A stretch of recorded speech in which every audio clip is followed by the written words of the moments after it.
pessoal, a aula hoje de pediatria é sobre reumatologia.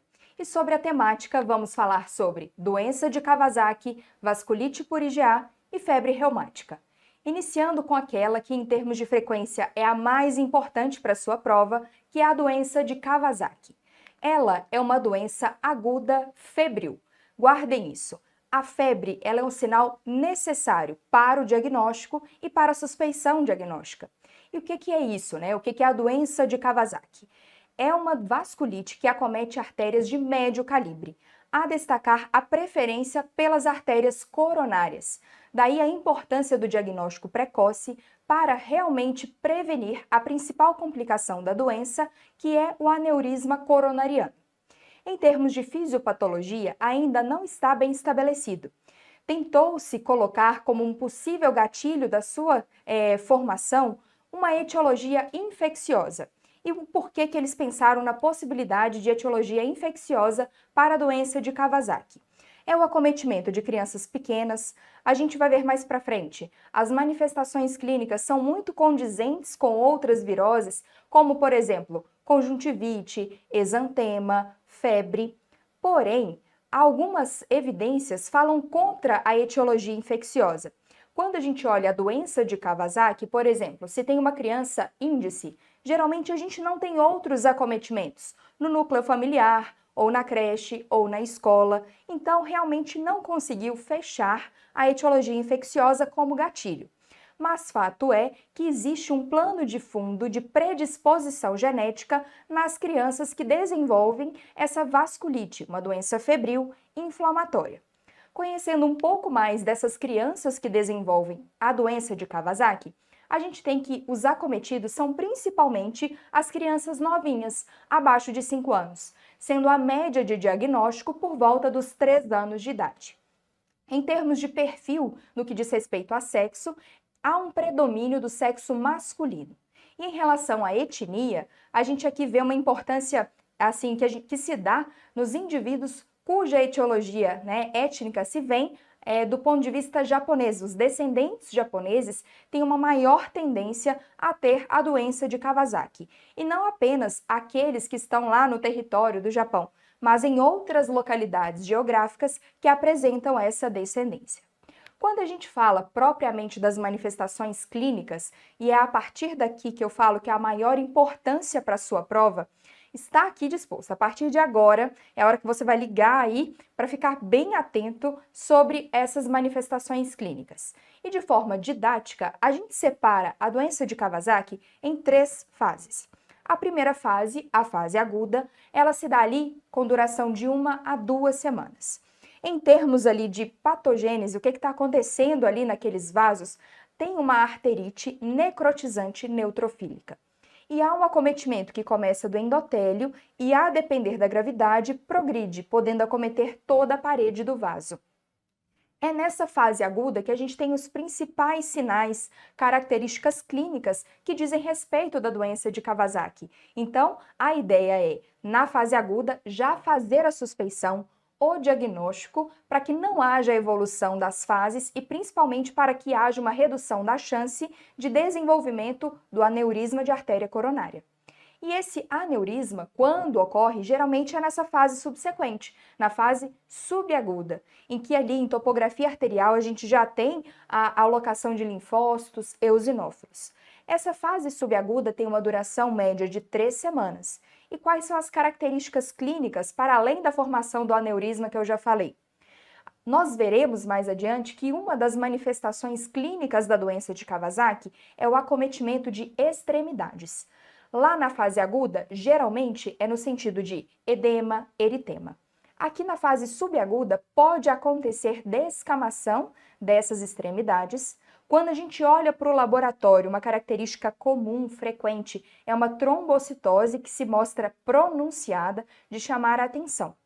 Como eu disse, é nessa fase a maior possibilidade de ocorrência do aneurisma de artéria coronária. E nesses indivíduos que desenvolvem essa complicação, ocorre o maior risco de morbimortalidade desses indivíduos. Para terminar, a última fase, como o próprio nome já diz, é a fase de convalescença.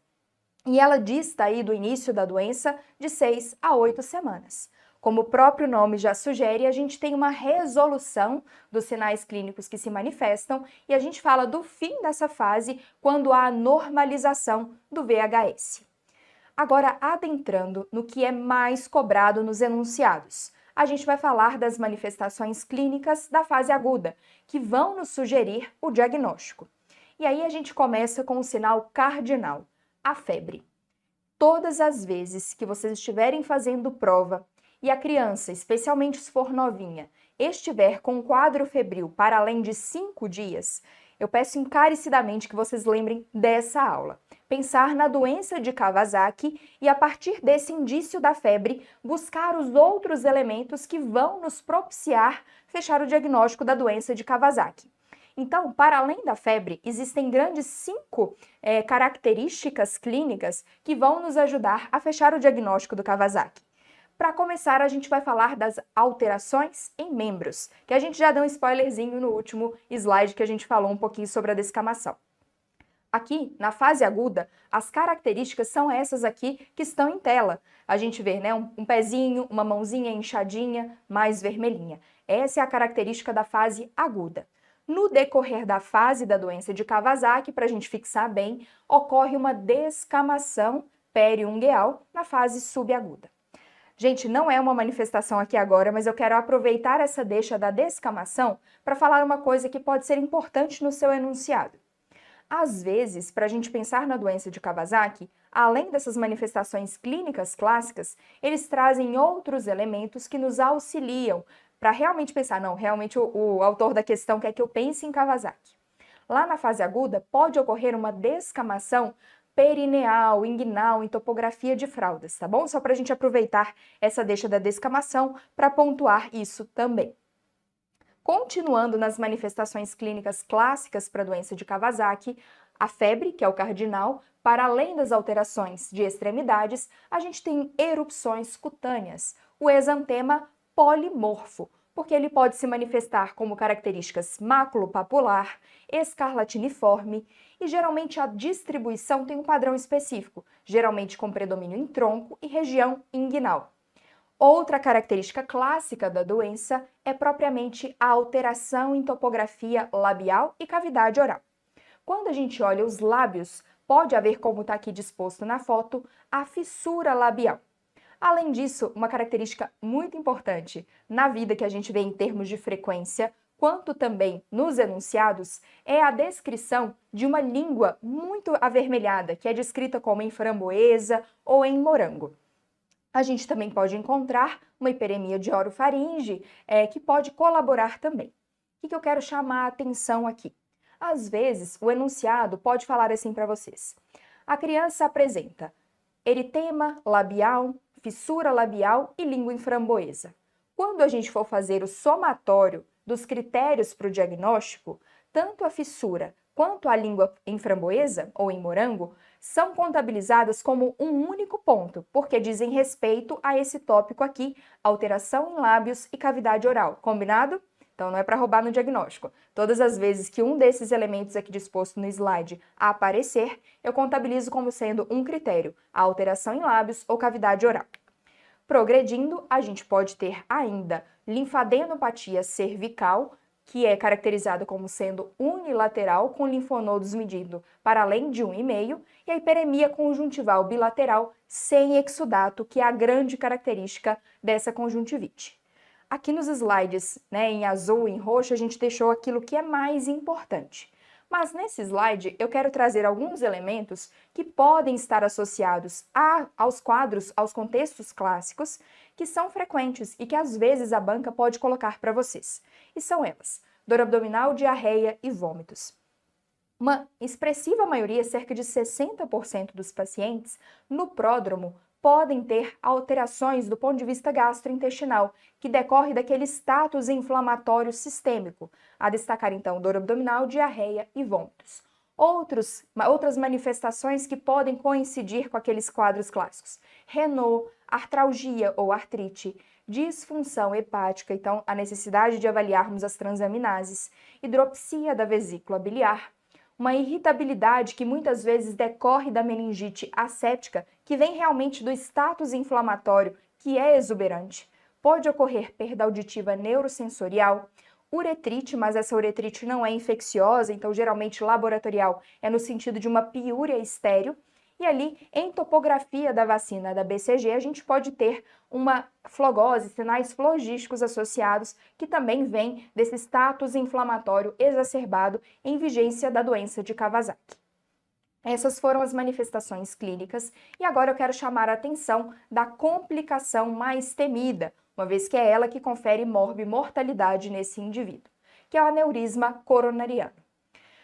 Especialmente no Japão, uma vez que é a população em termos de etnia mais suscetível, eles têm vários estudos que tentam colocar qual que é a chance de ter um aneurisma coronariano. Eles inclusive têm scores, mas que para as outras populações não tem uma validade que realmente postula como sendo um score para ser usado para todo mundo. Mas alguns elementos que nos fazem ficar mais atentos, porque é uma população que pode correr mais risco de desenvolver esse aneurisma. Então, crianças muito novinhas, abaixo de 6 meses ou acima de 5 anos, o sexo masculino, aqueles indivíduos cuja febre se mostra mais persistente, uma má resposta à imunoglobulina, em que veremos que é o tratamento de escolha para a doença de Kawasaki, uma neutrofilia exuberante. Como eu disse para vocês, o que eu espero na fase subaguda é uma trombocitose. Os indivíduos que no contexto de doença de Kawasaki desenvolvem trombocitopenia podem estar em maior risco de desenvolvimento de aneurisma. A hiponatremia, a hipoalbuminemia são outros critérios que também se associam a um maior risco. PCR elevado, o BNP, as transaminases elevadas, outros indícios também de maior risco. E para fechar, o que a gente viu, a etnia asiática e hispânica também. Uma vez que essa complicação mais temida, o exame de imagem de escolha a ser realizado nesta população é realmente o ecocardiograma. E quando a gente vai fazer isso? E aí a importância de entendermos as fases clínicas da doença, porque o momento de realização do ecocardio é justamente coincidente com a mudança da fase da doença. Ao diagnóstico é desejável fazê-lo, e geralmente, como a gente viu, o aneurisma aparece na fase subaguda. Então, qual que é a motivação de fazermos um ecocardio?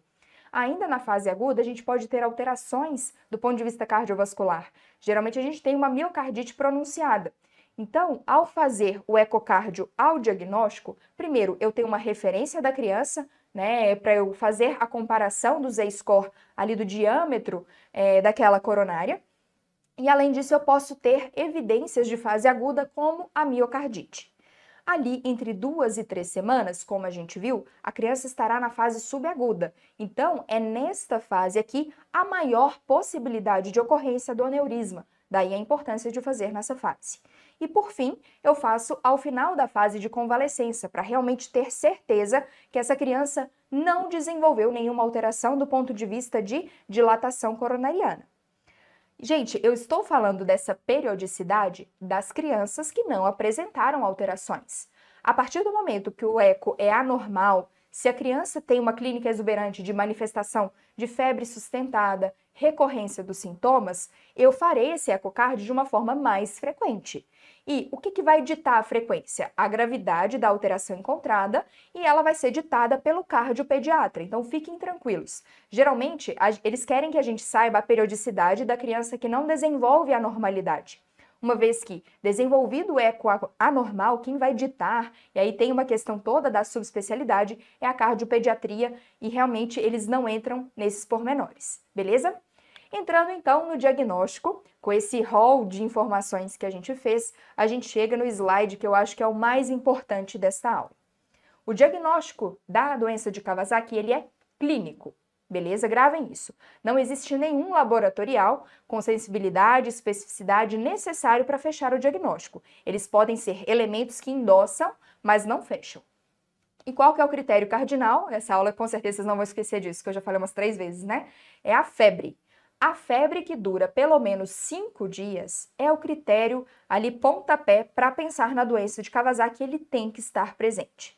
Associado a essa febre, eu preciso ter 4 daquelas 5 grandes alterações que acabamos de dizer.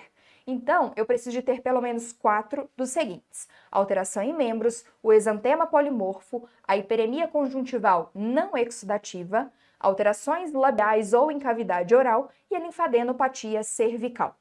Uma questão para ilustrar como isso pode ser cobrado da Santa Casa de agora, 2024. A AHA e a Sociedade Europeia definem como critérios diagnósticos para a doença de Kawasaki completa, clássica, a presença de febre por pelo menos 5 dias, mais. Eu sei, a gente acabou de ver que eu preciso de pelo menos 4 daqueles 5 grandes critérios. Então, gente, se eu sei que é 4 dos 5, eu já elimino A, já elimino B e já elimino D. Eu sei que eu fico entre C e E. Vamos ler primeiro a alternativa C. 4 dos 5 critérios a seguir: exantema, ótimo, hiperemia conjuntival, excelente, alteração de extremidades, alteração de lábios, cavidade oral e linfadenopatia inguinal, gente? Não! O critério é linfadenopatia cervical, em que geralmente o linfonodo está em seu maior diâmetro para além de 1,5. Então, realmente não é C. Vamos ver se realmente a nossa resposta é a E? 4 dos 5 critérios: exantema polimorfo, hiperemia conjuntival, alteração de extremidades, alteração de lábios e cavidade e linfadenopatia cervical maior que 1,5. Perfeito, esse é o gabarito da minha questão. Gente, extremamente simples, é aquela questão que você não pode errar, combinado? E com poucos elementos, com aquele slide que eu disse para vocês que era o mais importante, vocês matam a maior parte das questões sobre diagnóstico. Porém, gente, nem toda criança lê o livro. E aí, a gente tem as formas incompletas ou atípica. Especialmente a instituição Unicamp gosta dessa parte aqui. E o que é isso, gente? É aquela criança que tem a febre, o sinal cardinal, tem vários dos critérios clínicos, mas não fecham pelo menos 4. Então, são crianças que eu encontro 2 ou 3 critérios clínicos. E é nessa situação que realmente o laboratório vem para me ajudar neste diagnóstico. Então, eu preciso ter, além da febre, 2 ou 3 daqueles critérios clínicos clássicos que discutimos. Eu preciso ter provas inflamatórias elevadas, então PCR e ou VHS, e pelo menos 3 das seguintes alterações que a gente também já discutiu: a hipoalbuminemia, a anemia, que geralmente é normo-normo, elevação de transaminases, a destacar a ALT, a trombocitose na fase subaguda para além de 450 mil, leucocitose e piúria. Como a gente viu, eles podem fazer uma uretrite asséptica, então a gente tem uma piúria sem uma positividade de urocultura ali correlacionada. Como discutimos, a Unicamp adora essa questão de forma incompleta do Kawasaki. E aqui é uma questão super interessante, porque ela envolve tanto a questão do Kawasaki incompleto quanto o fluxograma de febre sem sinais localizatórios. Então, a gente tem um lactente de 5 meses no seu 6º dia de história febril. Isso aqui é muito importante. Nas questões, falou de febre com duração superior a 5 dias, eu preciso pensar em Kawasaki. Então, o próximo passo é a gente ir atrás de elementos para fechar esse diagnóstico. Então, hiperemia conjuntival o paciente tem, exantema maculopapular e edema e hiperemia de extremidades. Beleza, ele tem 3 critérios clínicos. Ele não fecha a doença clássica, mas são elementos que realmente a pessoa tem que pensar em doença de Kawasaki. Então, para eu fechar o diagnóstico, eu preciso de algumas coisas, né, alguns critérios laboratoriais que se somem para a gente fechar o diagnóstico. Então, eu preciso de provas inflamatórias elevadas, e ele tem um PCR de 80. Além disso, eu preciso de outros critérios, e ele tem a anemia e a leucocitose. Mas, gente, essa criança, ela precisa também entrar naquele fluxograma de febre sem sinais localizatórios, para não deixar passar, né, doenças infecciosas que possam configurar também morbimortalidade para essa criança. Então, vamos pensar naquele fluxograma. É um lactente de 5 meses. Então, ele entra lá naquele último tópico do fluxograma, entre 3 e 36 meses. Então, primeiro passo, olhar status vacinal para 2 agentes, pneumo e hemófilo. Eu preciso de pelo menos 2 doses dessas vacinas para eu dizer que essa criança está adequadamente vacinada. E olha a pegadinha dessa questão, gente. Últimas vacinas aplicadas há 2 meses. Então, a última aplicação dessas vacinas foram com 3 meses de vida.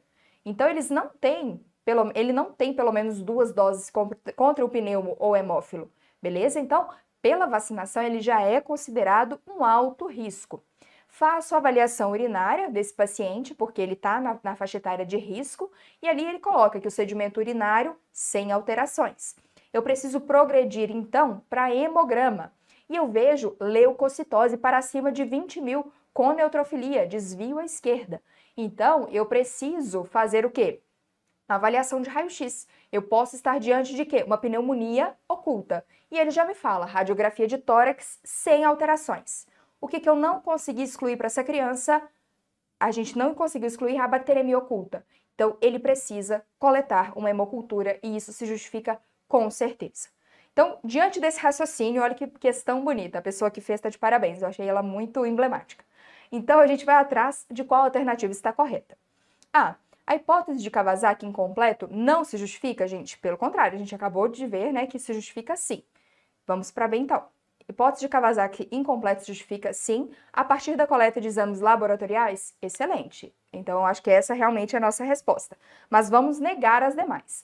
A coleta de hemocultura, neste caso, se justificou somente pela faixa etária, independente dos exames complementares. Não. Faixa etária porque ele tinha uma leucocitose com desvio e o raio-x normal. Então, na verdade, a propedêutica me ajudou nessa condução a ponto de chegar na hemocultura. A coleta de hemocultura não se justificou, gente? A gente já deu elementos suficientes para dizer que sim. Beleza? Questão linda, né? Ela tá de 2022, mas eu gosto muito dela. Então, gente, a gente sabe o que é a clínica, a gente sabe como diagnosticar, a gente já viu como é cobrado, agora falta tratar esse paciente. E, feito o diagnóstico de doença de Kawasaki, o quanto antes o tratamento tem que ser instaurado e eu quero justificar por quê. O Nelson traz pra gente que as crianças não tratadas, de 20 a 25% daquelas que não são tratadas, desenvolve o aneurisma de artéria coronária. Ao passo que, quando eu trato, especialmente na janela de oportunidade, que é nos primeiros 10 dias, essa redução, né, ocorre uma redução para menor que 5% a chance de desenvolvimento desse aneurisma. Então, eu acho que, assim, é uma redução emblemática, importante. Então, cabe a nós, pediatras, fazer a suspensão o quanto antes para instaurar o tratamento e melhorar a questão de prognóstico dessa criança. E como que eu trato? Aqui eu coloco a dose porque eles até costumam cobrar. Então, a gente faz com imunoglobulina endovenosa, 2 gramas por quilo, associado à aspirina em altas ou moderadas doses. Se você ler, né, Nelson, ele coloca a alta dose, a SBP já cita moderadas doses. Se você pega UpToDate, por exemplo, ele faz um misto quando ele fala inicialmente, mas depois ele orienta a fazer uma dose moderada. Enfim, geralmente as questões não entram nesses pormenores, mas vocês precisam lembrar da imunoglobulina associada à aspirina em altas ou moderadas doses. Geralmente, a gente faz a suspeição e o ideal é que seja instaurado até o 10º dia da doença aguda. É claro, gente, se a criança permanece com febre alta, outros sinais de inflamação sistêmica, por mais que tenha passado 10 dias de doença, 10 dias de febre, é interessante, eu preciso fazer também a imunoglobulina. Mas em termos de mundo ideal, realmente eu preciso fazer dentro dos 10 dias. Beleza, passada a fase aguda, eu vou para a fase de convalescença. E aí a gente faz a transição do AS, da dose anti-inflamatória, da dose alta, para a dose antitrombótica, entre 3 a 5 mg quilo dia. E aí, quando que eu faço a transição? Na literatura existem 2 critérios. Alguns colocam após o paciente ter permanecido afebril por 48 horas ou após o 14º dia da doença. Então, vocês podem encontrar esses 2 critérios.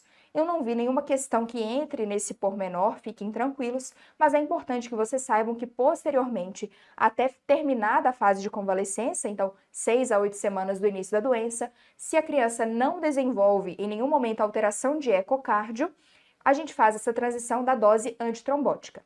Terminado de 6 a 8 semanas, terminado a fase de convalescença, se a criança até o momento até todos os momentos que ela foi avaliada do ponto de vista ecocardiográfico, não se encontrou nenhuma alteração, eu faço a interrupção dessa medicação.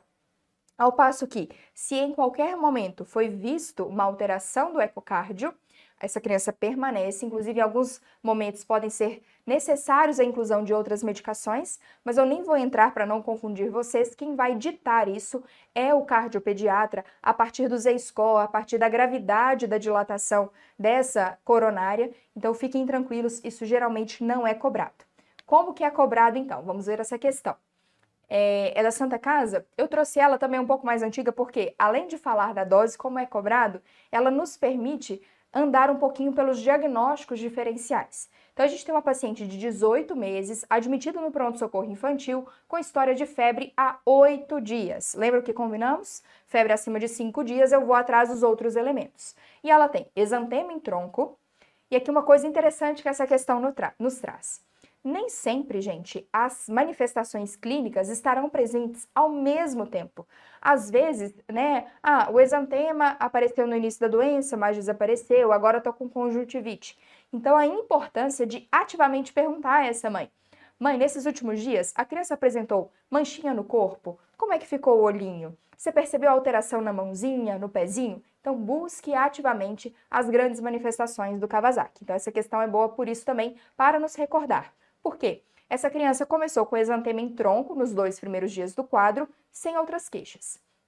Porém, evoluiu para linfonodomegalia em topografia cervical esquerda, com 1,8 centímetros, ou seja, acima de 1,5, hiperemia difusa de orofaringe e língua em framboesa, lembrando que isso é contabilizado como um critério, e edema em dorso de mãos e pés e eritema palmar e plantar. Ou seja, tem a febre, o exantema, o linfonodo, a alteração de cavidade e a alteração de extremidade. Então, 4 elementos, essa criança realmente fecha um quadro clássico de doença de Kawasaki. E aí, sobre essa doença, eles querem saber: se a paciente estiver estável, poderá receber alta com tratamento oral com corticoide? Não, acabamos de ver. Essa criança será internada, será avaliada, monitorada em relação a alterações cardiovasculares, receber imunoglobulina e AS. Geralmente, as crianças que após a infusão, 36 horas após a infusão da imunoglobulina, ainda apresenta febre, ainda apresenta status inflamatório, é sinal que ela não respondeu também à imunoglobulina. Isso é uma minoria das crianças. E aí, nessas crianças que não respondem adequadamente a essa imunoglobulina, a primeira dose, pode ser tentada uma segunda dose. E há alguns protocolos que falam que nessas crianças, né, refratárias que não responderam também à primeira dose da imunoglobulina, a gente pode lançar mão dos corticoides, mas é nessa situação. E não é assim como primeira linha, como está aqui disposto na A, beleza? Especialmente a população asiática, japonesa, em alguns protocolos já entra até de cara com corticoide, mas na nossa população não. A gente geralmente entra com corticoide quando não há uma resposta satisfatória à primeira dose da imunoglobulina.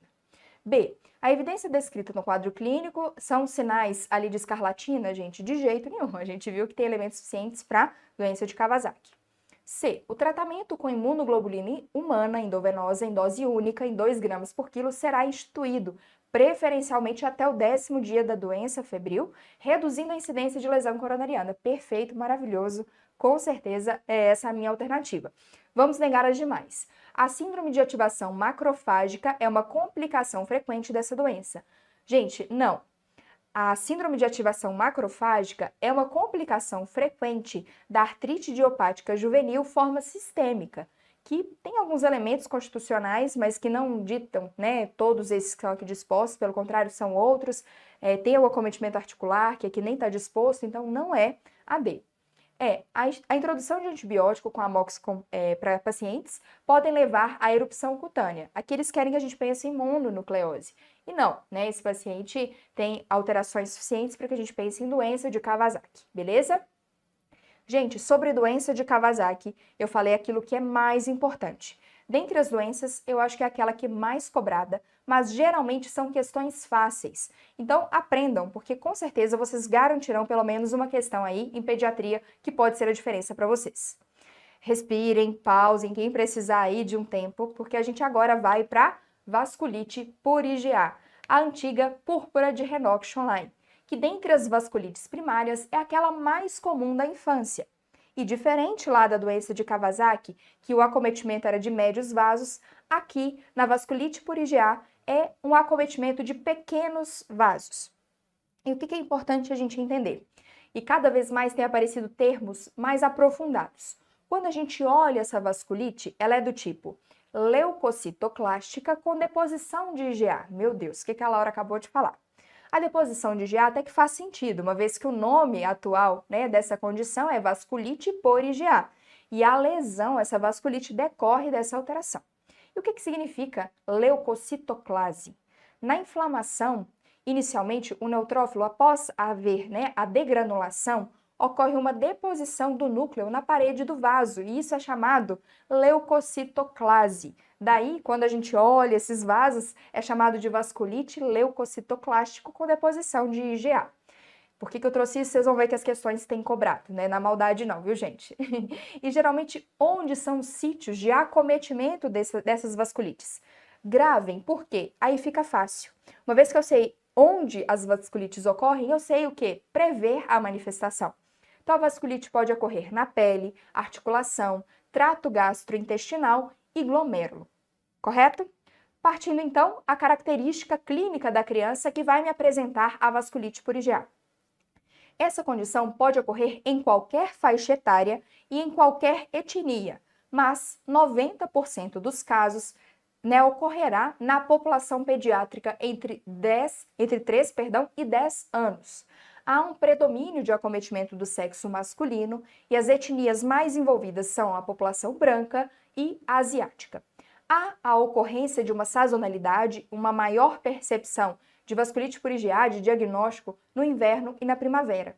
E a maioria dos casos seguem uma infecção de via aérea superior comprovada, a destacar o agente Streptopiógenes, mas também pode advir de uma infecção pelo Staphylo aureus, adenovírus e até mesmo micoplasma.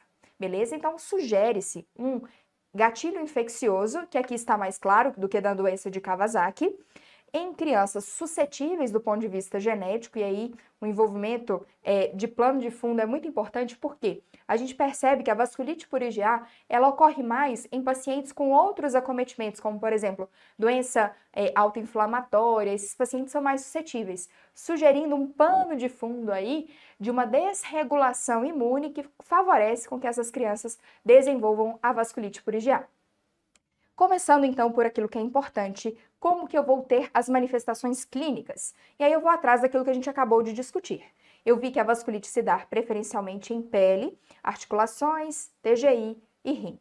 Então, gente, eu quero colocar para vocês, iniciando aquele que é o critério cardinal, o mais importante, que é a púrpura palpável. Eu só falo em púrpura de Renox-Schönlein, vasculite por IgA, se a púrpura está presente. Mas o que é o difícil? Nem sempre a púrpura é a primeira manifestação. Às vezes pode ser a artralgia, pode ser uma alteração urinária. E aí, às vezes, fica um pouco difícil, um pouco nebuloso o diagnóstico. E aí, a partir do momento que a criança abre a lesão de pele, que fica mais fácil da gente fechar o diagnóstico. Mas eu falo, para eu realmente falar é vasculite por IgA, a púrpura tem que estar presente. E tem uma questão muito importante. Essa púrpura, gente, ela decorre de vasculite, não de plaquetopenia. Então, para eu falar que é uma púrpura dentro desse contexto, a plaqueta tem que estar normal e ela pode estar, inclusive, um pouco aumentada. E eu tenho que excluir outras coagulopatias. E aí ela tem uma característica de distribuição bem importante e as questões são mais fáceis, né, de serem manipuladas do que a vida. E, geralmente eles colocam petequias em membros inferiores, em área glútea. Por quê? Essas petequias, elas são preferencialmente manifestadas em áreas de ação de gravidade. Então, está aqui disposto, ó, membro inferior, membro inferior, membro inferior. Eu sei que eles colocaram a mãozinha, porque eu falei que é a maioria, mas não exclui, né? Isso aqui não exclui a vasculite por IgA. Mas em sua maioria, membros inferiores e glúteo. Lembrar que é a área de ação de gravidade. E essa púrpura pode ser de graus variados de gravidade, podendo chegar até ulcerações, necroses, sufusões mais importantes. Beleza? Em alguns contextos, especialmente acometimento, né, dos membros, a gente pode ter um edema associado. Continuando nas outras manifestações, vamos lembrar, uma outra topografia de acometimento dessa vasculite é realmente as articulações. E a artrite, a artralgia, ocorre em uma grande manifestação nas crianças que têm a vasculite por IgA. 70 a 90% dos casos têm essa manifestação. geralmente é oligoarticular e segue a distribuição da púrpura, também em um maior acometimento em membros inferiores. Tem a característica de ser autolimitada e não deixar sequelas para essa criança. Continuando, a outra topografia de manifestação é o trato gastrointestinal. E também grande parte das crianças desenvolvem essa sintomatologia. Falam de dores abdominais, vômitos, diarreia, ilho, melena, que podem inclusive mimetizar um abdômen agudo cirúrgico e ocorrem em até 70 a 80% dos casos. A manifestação de trato gastrointestinal é muito frequente, mas graças a Deus, as manifestações gastrointestinais de maior gravidade são raridade e ocorrem em menos de 5% dos casos. E quais são as possibilidades dessas manifestações? Intussuscepção, isquemia e perfuração. E essas manifestações conferem morbimortalidade para as crianças. Continuando, quando eu tenho o acometimento renal, que é uma menor proporção de crianças que a fazem, então de 10 a 50% dos casos, a gente tem nas crianças com essa manifestação um contexto mais grave. O fato de ter nefrite associada confere um prognóstico mais reservado para essa criança. E quais são os sinais que sugerem que essa criança tenha o acometimento renal? A hematúria microscópica, a proteinúria, hipertensão, sinais de nefrite franca, seja por sinais indiretos ou biópsia, síndrome nefrótica e a lesão renal aguda, que pode desenvolver a doença renal crônica. Na população geral que tem púrpura de Renox-Schönlein, de 1 a 2% tem doença renal crônica. Mas no subgrupo que manifestou alterações renais, essa porcentagem aumenta um pouquinho, até 8% daqueles que manifestaram nefrite. Então, diante da suspeição de vasculite por IgA, eu preciso fazer uma investigação de urina 1, função renal dessa criança e ficar atento a sinais como congestão, hipertensão. Isso é muito importante a gente ter em mente. Eu falei as topografias mais importantes de manifestações, mas outros sistemas também podem ser acometidos em menor grau de relevância epidemiológica. Mas quando acontecem, por exemplo, quando há o acometimento de sistema nervoso central, configura um pior prognóstico, uma maior gravidade. E quando que eu suspeito, de alguma alteração a nível de sistema nervoso central? É aquela criança num contexto de vasculite por IgA que desenvolve convulsão, cefaleias, alterações comportamentais. E alguns casos são tão importantes, de maior gravidade, que podem ocorrer hemorragias intracerebrais. Eu trouxe aqui uma miscelânea de outros contextos que podem acompanhar, especialmente as questões gostam de citar. Pode acontecer orquite ou orquiepididimite em até 20% dos casos, a Unicamp que gosta também de colocar essa informação adicional. Então, geralmente o enunciado traz dor abdominal e dor em testículo, e aí um diagnóstico diferencial nesses contextos é afastar a torção testicular. Então é importante a gente ter em mente, mas até 20% dos casos podem apresentar em conjunto com as outras manifestações que sugerem a vasculite por IgA, a orquite ou orquiepididimite. Conhecendo as manifestações clínicas, a gente vai agora para saber como diagnosticar. E o diagnóstico também é no somatório de achados clínicos e ou laboratoriais. O critério obrigatório, então, é a púrpura palpável na ausência de coagulopatia ou trombocitopenia. Tendo este, eu preciso de pelo menos mais um dos seguintes elementos, que foi o que a gente viu. Acometimento abdominal, então, dor abdominal em sentido de dor aguda, incólica, difusa ou manifestações de maior gravidade. Aqueles pacientes que têm acometimento no sentido de artrite ou artralgia e o acometimento renal que será sugerido por exames laboratoriais que nos mostram proteinúria, hematúria, cilindros hemáticos. Naqueles casos que não está tão claro, porque geralmente a minoria que a gente faz histopatologia, então é um paciente que não está desenvolvendo tão bem assim, não está indo na evolução natural da doença, ou que só manifestou poucos sintomas, eu acho que possa ser a vasculite por IgA e eu quero realmente firmar o diagnóstico, se eu fizer a biópsia do tecido afetado e houver a deposição de IgA, a vasculite leucocitoclástica, eu tenho aí também um critério a ser considerado. Outros elementos que endossam, que nos ajudam a pensar, não fazem parte do diagnóstico, mas são elementos a mais. A criança geralmente tem uma leucocitose moderada, as plaquetas estão normais ou levemente aumentadas, O acometimento renal se mostra com hematúria, cilindrúria, dismorfismos eritrocitários, leucocitúria e proteinúria, alteração de função renal no sentido de elevação de ureia e creatinina, elevação de proteínas de fase aguda, como PCR ou VHS, e geralmente os outros marcadores de vasculite, ANA, ANCA, fator reumatoide, geralmente são negativos. Como que isso pode ser cobrado e foi cobrado agora em 2024? A gente tem, então, um pré-escolar do sexo masculino de 3 anos e 10 meses que teve um quadro autolimitado de infecção de via aérea superior. Lembram que eu falei que existe essa correlação? Especialmente, o Streptopiógenes. Então, aqui eles colocam um gatilho infeccioso possível, identificável, que durou 4 dias. Nessa ocasião, fez teste para Covid, sincicial, influenza, que veio tudo negativo. 48 horas depois, começou com petequias em membros inferiores e regiões de nádegas, então, topografias características. As lesões não são pruriginosas e a queixa em dor em membros e pouca limitação durante a movimentação de tornozelos e joelhos, mostrando acometimento músculo-esquelético. Queixa-se também de dor abdominal ao redor do umbigo de leve intensidade. A pressão arterial é normal, uma vez que um diagnóstico diferencial aqui importante é a glomerulonefrite pós-estreptocócica, vamos lembrar disso. O hemograma mostra, e o coagulograma e o nível sérico de ureia e creatinina normais. Aslo não disponível e na urina um eutema discreto, hematúria e proteinúria. Gente, vocês têm alguma dúvida que é vasculite por IgA? De jeito nenhum, né? A gente tem epidemiologia compatível, a gente tem um gatilho infeccioso detectável, eu tenho o critério cardinal, que são as petequias, em vigência de uma plaqueta normal, uma vez que ele cita que o hemograma completo está normal. Eu tenho alteração articular, alteração abdominal, hematúria e proteinúria. É para sim, sem medo de ser feliz, correr para o abraço e marcar a alternativa C. Conhecemos o quadro clínico, diagnosticamos, vamos tratar. E, graças a Deus, a maioria das crianças se desenvolve, evolui super bem. E o tratamento vai ser basicamente suporte e ficar vigilante se essa criança não vai desenvolver um acometimento renal de maior gravidade.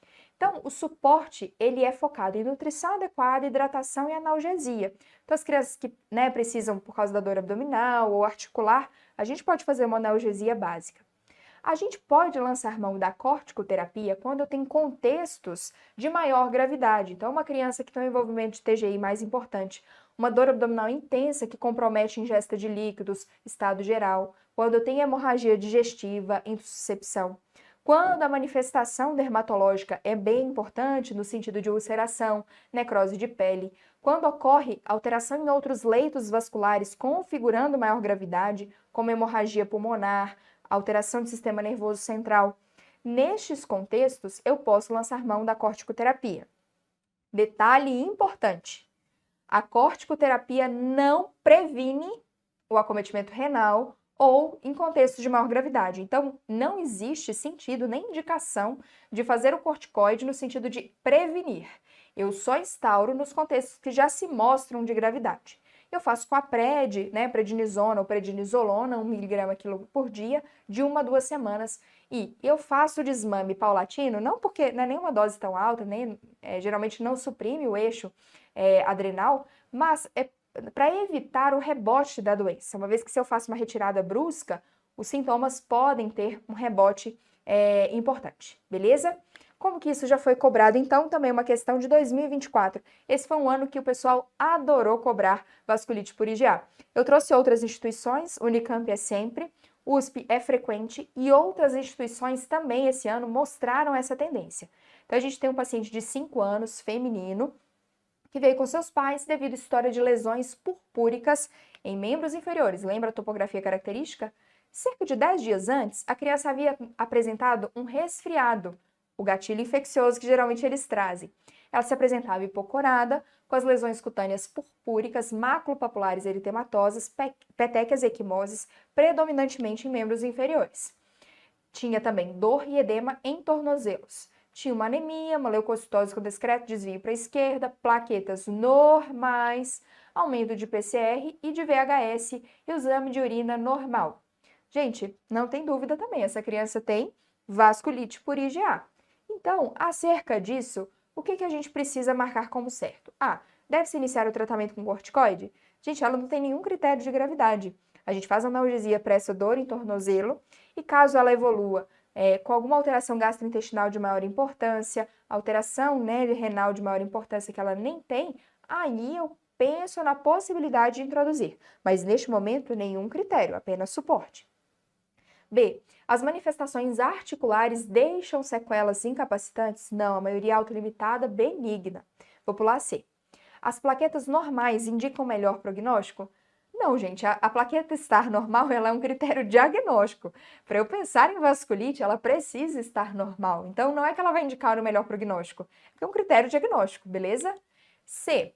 A biópsia das lesões mostraria vasculite leucocitoclástica. Eu disse para vocês, gente, cada vez mais termos mais aprofundados têm aparecido. E como a gente viu, realmente é uma vasculite leucocitoclástica com deposição de IgA. E como que é o prognóstico dessa criança? A maioria, graças a Deus, excelente. Uma doença monocíclica cuja duração média é aí de 4 semanas. 1/3 delas podem apresentar recidiva e, felizmente, esses quadros de recidiva são mais leves e de menor duração. O pior prognóstico se dá naqueles que, porventura, desenvolveram acometimento renal. E de um modo global, isso é 1 a 2% dos casos, e dentro daqueles que já ali manifestaram nefrite, alterações renais, 8%. Nessas crianças é desejável, né, as sociedades de reumatologia colocam desejável a gente fazer sempre avaliação no ponto de vista de sequelas renais, então acompanhar a PA, urina do tipo 1, isso é importante para o segmento. Falamos, então, os pontos mais importantes da vasculite por IgA. Acredito que com isso vocês façam, assim, 99% das questões. Respirem mais uma vez. A gente vai começar o terceiro e último tópico desse contexto de reumatologia pediátrica e a gente vai falar sobre febre reumática. Quando a gente fala de febre reumática, ela é uma complicação não supurativa de uma faringoamidalite, que decorre da infecção pelo Streptopiógenes, né, o estrepto beta-hemolítico do grupo A. E como que a gente percebe isso? É um agente extremamente frequente na nossa população e a gente vê que há populações de alto risco, mas existe uma motivação. É o contexto de cepas reumatogênicas em pessoas suscetíveis que faz o desenvolvimento da febre reumática. E as cepas reumatogênicas estão aqui dispostas, não precisa decorar, viu, gente? Eu trouxe porque existem cepas específicas, não são todas. E em indivíduos suscetíveis do ponto de vista genético, e aqui eles colocam a correlação do HLA como sendo uma possibilidade de justificativa, ocorre então o casamento perfeito para fazer a febre reumática. Quando a gente fala de febre reumática, eu acho que é claro, vem na nossa cabeça assim, cardite, né? E realmente é a parte, dentro do contexto da febre reumática, que configura a maior morbimortalidade e, portanto, é o subtópico mais estudado dessa questão. Existem duas teorias para a ocorrência dessa manifestação, a da citotoxicidade e da imunogenicidade. A primeira diz respeito ao fato que pesquisadores supõem que, ao ter a infecção das cepas reumatogênicas, que tem uma característica de fazer colônias muito mucoides e que ficam aderidas mesmo ali na faringe, essas cepas produzem proteínas que são citotóxicas, né? Substâncias que são citotóxicas ao miocárdio. Eles até colocam um destaque aí para streptolisina O. Mas por que essa teoria ela é incompleta? Porque se a gente pensa que é uma toxicidade direta a algo que é produzido pela bactéria, como se justificar o período de latência de 2 a 4 semanas? Daí entra com força a teoria da imunogenicidade, em que eles se pautam no mimetismo molecular. O que eles pensam? Há alguma proteína ali, algum antígeno dessa cepa reumatogênica do Piógenes, que é parecido com ali o substrato cardíaco. E eles propuseram que a proteína M pode ser a chave. E aí isso justificaria a questão da latência, por exemplo. Mas as duas são colocadas, né, nos livros textos e elas estão aí para a gente conhecê-las. Andando um pouquinho no perfil epidemiológico da doença, ela é a doença reumática mais comum em crianças brasileiras e dentro das cardiopatias adquiridas, ela é a etiologia mais comum em todas as faixas etárias. Em termos, né, de afecção, o seu pico, os seus surtos, eles coincidem com o pico de infecção pelo Streptopiógenes, ou seja, entre 5 e 15 anos, sendo raro nos extremos dessa idade. e geralmente está associado a algum grau socioeconômico de menor poder aquisitivo. Isso porque a aglomeração, esses contextos de aglomeração, eles favorecem a disseminação das cepas reumatogênicas. Daí essa explicação. Em termos de clínica e diagnóstico, como a gente viu, existe um período de latência entre a infecção e o aparecimento das manifestações aí entre 2 a 4 semanas. É fácil a gente identificar em 2/3 dos pacientes o histórico de via aérea superior. Então, chega com características que te sugira febre reumática e você pergunta: há uns dias atrás, há um mês atrás, você apresentou algum quadro de faringite, faringoamidalite, precisou usar antibiótico? Geralmente não, né? Porque se tivesse usado antibiótico, geralmente a gente consegue prevenir. Mas enfim, se você consegue na história desse indivíduo detectar um histórico de infecção de via aérea superior, isso é mais um indício para eu pensar em febre reumática. Graças a Deus, a maioria, em 2/3, eu consigo fazer essa correlação.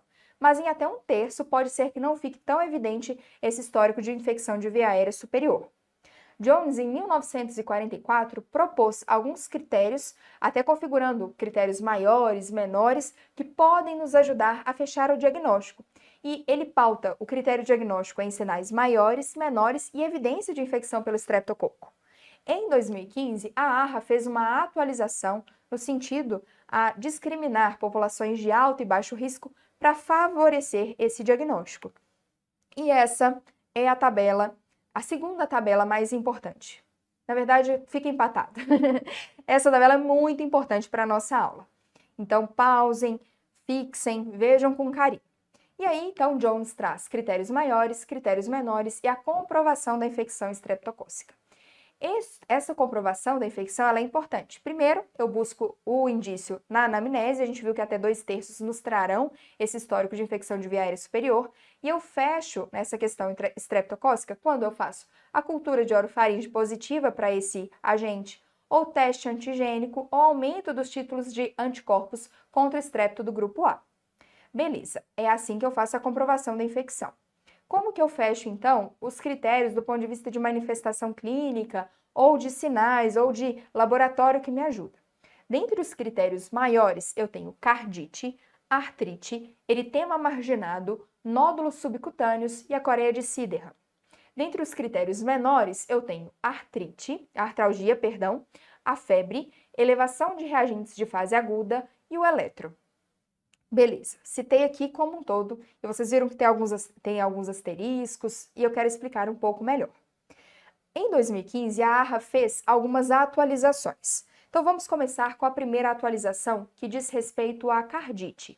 E essa atualização é para toda a população, independente se vem de um grupo de maior ou menor risco para a febre reumática. Antigamente, a gente falava de cardite quando a gente tinha alteração de ausculta coincidindo com a alteração ao eco. Agora não. Se eu tiver alteração ao eco, mesmo que a criança não apresente sopro, eu já considero que a criança tem cardite. Então, seja uma manifestação clínica ou subclínica, ou seja, só no eco, se tem alteração, eu já considero como cardite para toda a população. Certo? Agora, a partir de agora, eu vou falar a discriminação em termos de população. Então, a AHA trouxe algumas mudanças para a gente tentar adaptar. Então, em populações de alto risco para febre reumática, como é a nossa, eles tentaram sensibilizar alguns critérios para a gente não deixar passar o diagnóstico. Vamos começar, então, pela artrite. Classicamente, eu falo em artrite quando eu falo em poliartrite migratória. Geralmente é o acometimento de grandes articulações com esse caráter migratório, e eu só considerava esse grande critério, esse critério maior, se fosse poliartrite.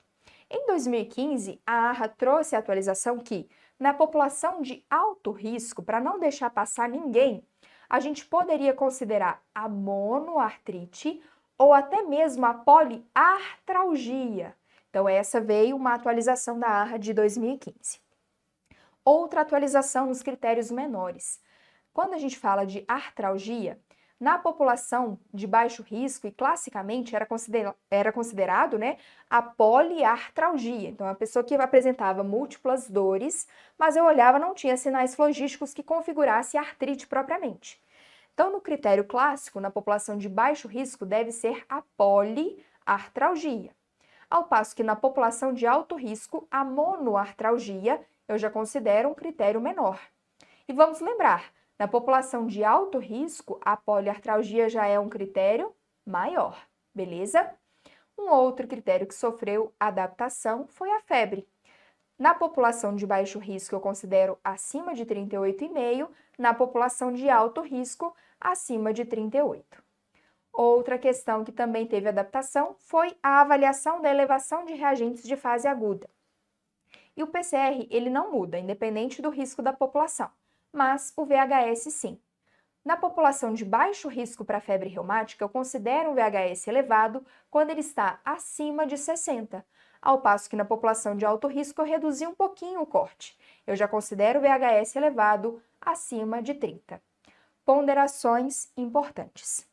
Eu só falo que a artralgia será contabilizada se a artrite não é um critério maior. Então vamos supor, a criança ela tem sinais flogísticos no tornozelo direito e ela tem dor no punho, mas sem sinais flogísticos.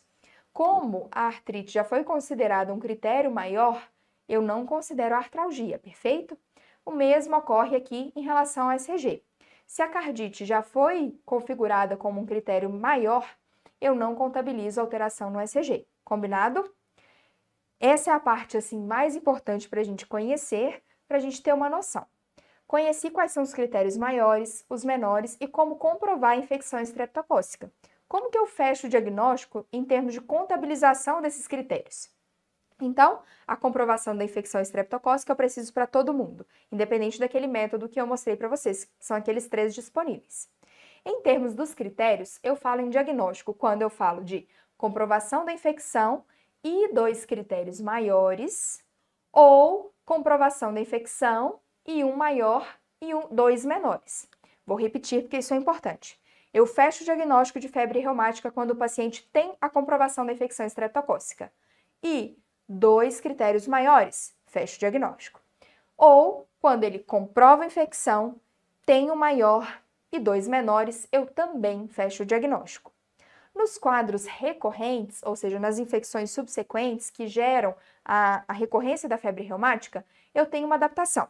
Permanece aqueles critérios que a gente acabou de dizer, então, 2 maiores ou 1 maior e 2 menores.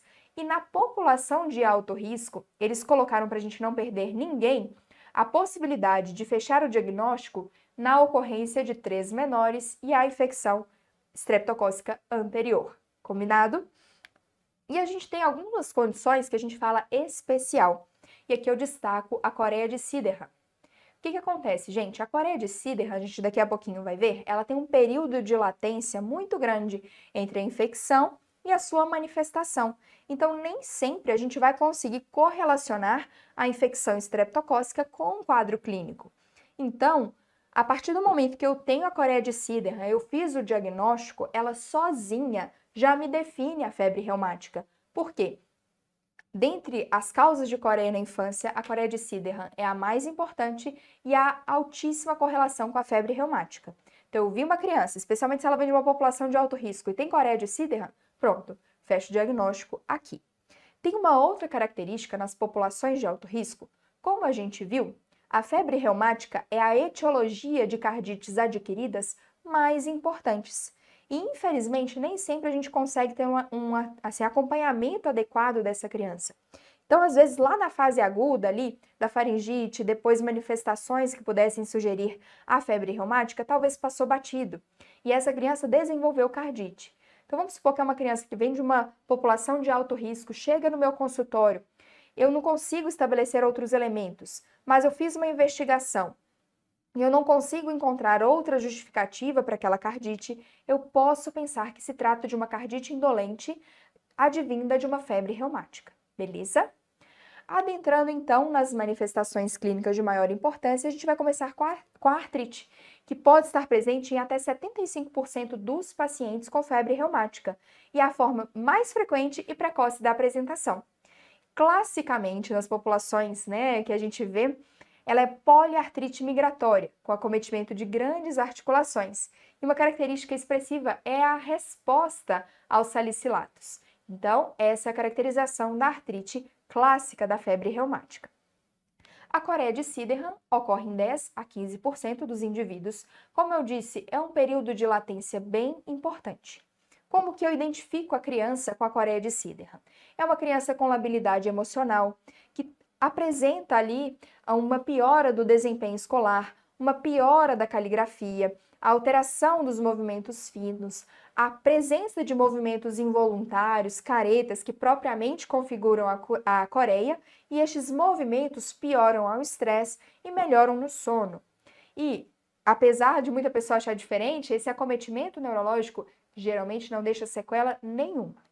E há algumas manifestações clínicas que a gente pode perceber ao exame físico, que é, por exemplo, quando a gente pede a criança, para segurar o indicador, ela faz movimentos como que de ordenha. Se a gente pede a pronação das mãos, geralmente um dimídio acometido faz uma movimentação no sentido de, parece como se fosse uma colher. Se a gente pede para elevar os membros, a mão da criança acometida começa a fazer movimentos coreicos. Então, há alguns elementos no exame físico que podem nos ajudar. Quando a gente pede a criança para fazer a protrusão da língua, ela faz movimentos que lembram serpentes. Então, são alguns elementos que trazem para a gente. E, estando a coreia de Sydenham identificada, eu posso fechar, numa situação especial, o diagnóstico de febre reumática. Continuando, eu posso ter a cardite, como eu disse para vocês, é realmente aquilo que vai configurar morbimortalidade da doença, é o que me preocupa nesses pacientes. E ela, a partir da atualização, ela pode ser subclínica ou clínica. Então, independente se tem sopro ou não, se o eco mostra alteração, eu já fecho um acometimento cardiovascular. E a manifestação primordial é no sentido de valvulite. E a válvula mais acometida é a mitral, no sentido de regurgitação. Então, o quadro mais frequente é regurgitação mitral. Em segundo lugar, regurgitação mitral mais aórtica. É raríssimo a regurgitação aórtica sem a regurgitação mitral. Então, geralmente, quando há o acometimento aórtico, é em associação, pois o achado mais frequente é a regurgitação mitral. E naqueles quadros que não têm um manejo adequado, ocorrem recorrências que pioram ainda mais essa cardite, podem acontecer quadros de gravidade tamanha, gerando estenose valvar e até uma necessidade de substituição dessa válvula. Outro elemento que o paciente pode apresentar e não configura grande frequência, é raro, é o eritema marginado, que são essas lesões maculares eritematosas, aqui a borda mais importante do que o centro, em que o centro é pálido, tem esse aspecto serpiginoso, não é pruriginoso, e ele tem um caráter assim que pode desaparecer, e ele aumenta quando há o aquecimento da pele, tá bem? Geralmente poupa a região da face. É uma manifestação rara. Outra manifestação rara, e aqui ela se configura como uma correlação de gravidade, são os nódulos subcutâneos, que geralmente se distribuem na face extensora, próximo ali às articulações, próximo ali aos ossos. E aí tem o surgimento tardio e tem uma correlação com gravidade e correlação com a ocorrência de cardite. Uma questão de como já foi cobrado, aqui de 2024, é NARI. A febre reumática ocorre em decorrência de uma infecção de orofaringe, fato, e o diagnóstico é baseado nos critérios de Jones. A respeito do critério dessa doença, assinale a alternativa correta. A. Cardite, seja ela clínica e ou subclínica, e artrite, monoartrite, poliartrite ou poliartralgia, então aqui ele configurou uma população de alto risco, são critérios maiores. Perfeito, excelente essa questão. Vamos negar as demais? A gente já sabe que é essa. B. A elevação das provas de fase aguda, acima de 60 na primeira hora ou PCR acima de 3, é considerado um critério menor. Quanto aos critérios de Jones, para ser altamente sugestivo de febre reumática, precisa ter 2 maiores e 3 menores? Não, gente, eu preciso de comprovação estreptocócica para todo mundo. Eu posso ter 2 maiores, já fecho.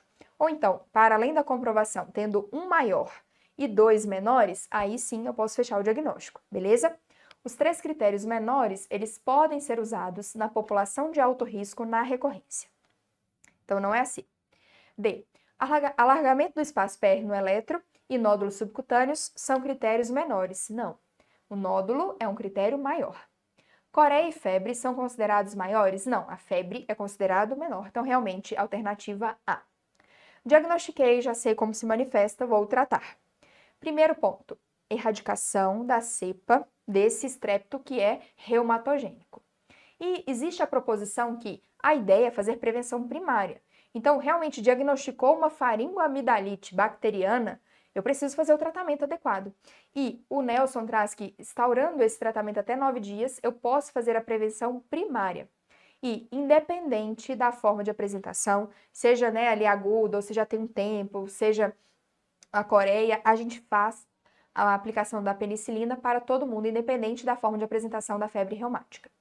A terapia anti-inflamatória ela é restrita aos quadros de artrite e de cardite. Quando a gente lê o livro, o texto, então, por exemplo, especialmente o Nelson, ele coloca o salicilato como sendo primordial o tratamento, a primeira linha. Por quê? Uma grande característica da artrite é realmente a resposta satisfatória ao salicilato. Porém, pela questão dos efeitos que vem, cada vez mais o pessoal coloca que a gente vai tentar primeiro o wine. Se realmente precisar, não estiver respondendo, que a gente tenta o salicilato. Então, se você pega, por exemplo, bases mais atuais como UpToDate, ele já coloca para a gente fazer o wine. No caso da cardite, o Nelson coloca que com o envolvimento cardiovascular, a gente vai fazer o glicocorticoide. E não é assim uma correlação direta, existem critérios, mas pode ser tentado. Em relação ao tratamento da coreia, é o que mais diverge. Eu trouxe até as opções aqui dispostas e as fontes que eu busquei foram Tratado Brasileiro, da Sociedade Brasileira de Pediatria, o Nelson e o UpToDate, que trazem um compilado de várias evidências hoje em dia. Então, eles trazem essas possibilidades aqui de tratamento. Geralmente, as questões não versam sobre como tratar. Geralmente, feito o diagnóstico, que eu tenho que começar é com a profilaxia secundária, é isso que eles perguntam. E o que é importante saber? Eu vou fazer o tratamento da coreia apenas quando ela impacta em funcionalidade dessa criança. E em casos mais importantes, eu posso até, inclusive, lançar mão de corticoterapia. E aí, um tópico extremamente importante. Se você está cansado agora, respira, pausa, faça um alongamento, enfim, e depois volta, porque isso aqui é importante.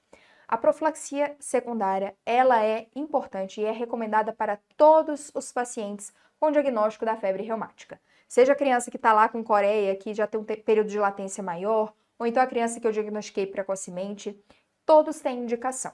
Qual que é o racional disso? Se a criança já desenvolveu a febre reumática, eu sei que ela é um indivíduo suscetível, eu sei que no meio que ela está tem cepas reumatogênicas. E essa criança, então, ela tem maior chance de contrair de novo alguma cepa que possa configurar uma nova infecção. E esses pacientes, especialmente aqueles que já têm uma cardite de base, eles têm maior chance de piorar ainda mais essa questão da cardite, ou se a criança já tinha uma cardite, ela piora, ou se ela tem uma recorrência de fazer uma cardite, Então, a importância da gente fazer a profilaxia secundária. E a gente faz isso como? Com a penicilina benzatina. E aí também onde você lê, pode variar um pouquinho o peso, geralmente eles não entram nesses pormenores, mas está aqui disponível a dose. Menor que 20 ou 27 quilos, a gente faz 600 mil unidades, maior do que esse peso, 1.200.000. Isso a cada 3 semanas. Se é alergia, a gente tem essas possibilidades alternativas. Certo, lembra que eu falei que eu fiquei na dúvida qual que era o gráfico mais importante? Então este, empatado lá com o quadro do diagnóstico, é um quadro extremamente importante para a gente. A profilaxia secundária ela está indicada para todos, porém a temporalidade de sua duração varia com o grau de acometimento de cardite desse indivíduo. Então, se eu tenho um paciente sem cardite, a duração dessa profilaxia secundária será 5 anos após o último episódio de febre reumática ou até 21 anos de idade de vida. O que for maior será a duração do meu período, beleza? Se o paciente teve cardite, mas ficou uma insuficiência mitral leve ou teve uma resolução total valvar, mas o paciente teve cardite em algum momento, a duração será 10 anos após o último episódio de exacerbação de febre reumática ou até os 25 anos. O que for maior será a duração do meu tratamento. Se o paciente teve cardite e continua com uma lesão valvar residual moderada grave, é até os 40 anos ou alguns autores já colocam fazer por toda a vida. E se o paciente precisou já chegar à necessidade de uma cirurgia valvar, é realmente por toda a vida. Como que isso é cobrado para tentar ajudar a gente a memorizar? E eu sugiro fortemente que esse quadro de profilaxia secundária seja um flashcard que você retome próximo ali à realização das provas. Combinado? Então, a Unifesp, em 2024, cobrou.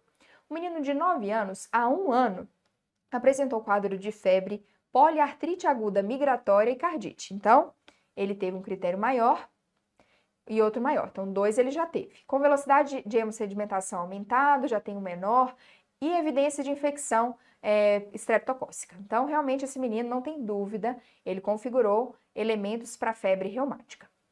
Para evitar novos surtos da doença, é utilizada a profilaxia secundária com penicilina benzatina.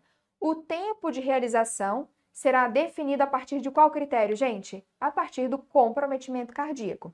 Não é o articular, não é o nível de asma, nem de VHS. Mas, como a gente viu, é o acometimento ou não no sentido de cardite. Uma outra questão, que aí cobrou mais criteriosamente essa questão de temporalidade, e a gente tem aqui, ó. A profilaxia secundária da febre reumática tem como objetivo prevenir novos surtos, e sua duração depende da idade do paciente, do intervalo do último surto e gravidade da cardiopatia reumática residual. A recomendação para pacientes com história de cardite prévia, com resolução da lesão valvar ou insuficiência mitral residual, é a utilização da penicilina benzatina, e aqui ele coloca as doses. Então, gente, esse paciente teve febre reumática e ficou com uma lesão valvar residual. Então, vamos voltar lá naquele gráfico, para a gente saber qual que vai ser a faixa etária, a duração, perdão, dessa profilaxia. Então, o paciente configura esse critério aqui, febre reumática com cardite, ficou uma insuficiência residual ou já teve a resolução. Então, esse paciente tem que ter a duração de 10 anos após o último episódio ou até os 25 anos. O que for maior será a duração de tratamento desse paciente. Então, vamos voltar lá para a gente achar essa alternativa. Então, 21 dias, né? Então, essas doses serão a cada 21 dias, com certeza. Então, eu já elimino B e D, que coloca que o intervalo de aplicação da penicilina benzatina é de 15 dias. Não, a gente sabe que são 3 semanas, logo 21 dias. Então, eu fico entre A e C.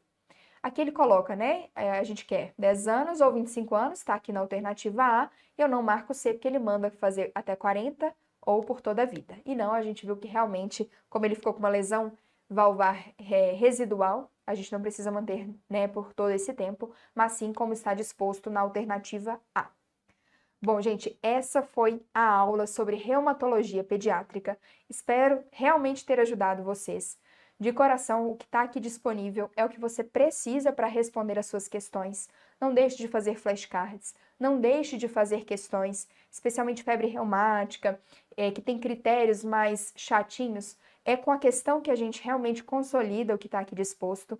E eu desejo de verdade um excelente estudo e que vocês se saiam super bem nos projetos de vocês. Até a próxima!